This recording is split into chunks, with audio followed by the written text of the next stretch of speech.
So we're going to look at Adobe InDesign, specifically working with InDesign on a resume file that you have opened and are viewing, and it should look just like this. If it doesn't, you need to make sure that you have installed the fonts.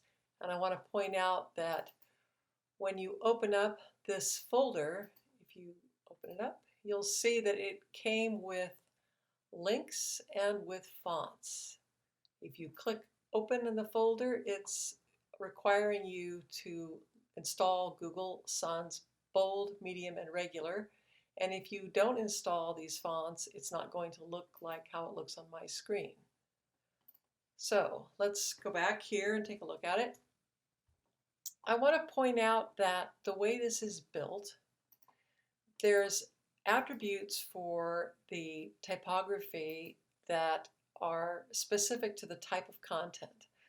This is, I would call, like the headline. It's actually where your name would go. And here is a subhead, which is just the type of job you're looking for or your particular specialty.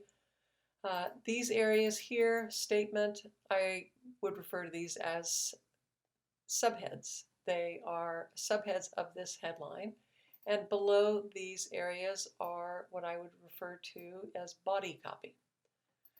Let's just go ahead and take a look at how this is built. Now, I want you to go to type and go and open up two windows, character styles, and I want you to also open up paragraph styles. So let's go back. Here's your character styles, and here they are. Now I want to have you take a look at this. When you highlight this area of information, what comes up? The character style is showing you that's referred to as a categories header. If you highlight this area here, it's showing that that's referred to as text description areas. Now, as we go further into this, you'll see the value of setting up style sheets. The first thing I actually want to have you do is to explore the feature in InDesign, which is find and replace.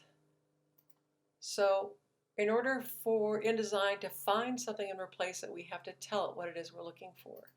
So you're going to highlight this copy, first name, last name, Command C, which is copying it.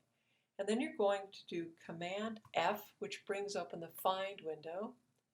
And you're going to paste in first name, last name. That's what you want InDesign to be looking for. And then you want to replace it with your name. So let's just make up a name here. Blossom Flower. And we want this document to find every event of this and replace it with this instead. So we ask it to change all.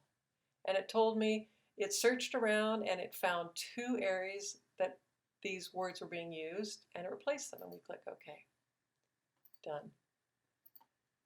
Now, because I didn't type in all caps, it didn't replace it with all caps. So let's just go, I want to point that out, Command F.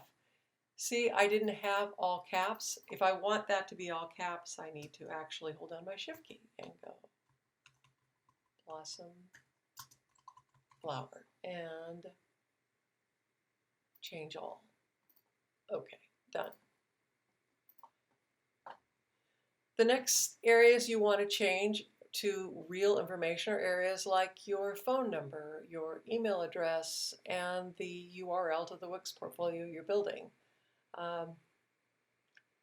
This might be something that you want to click this video off and then go and sort of research what you want to say in these areas.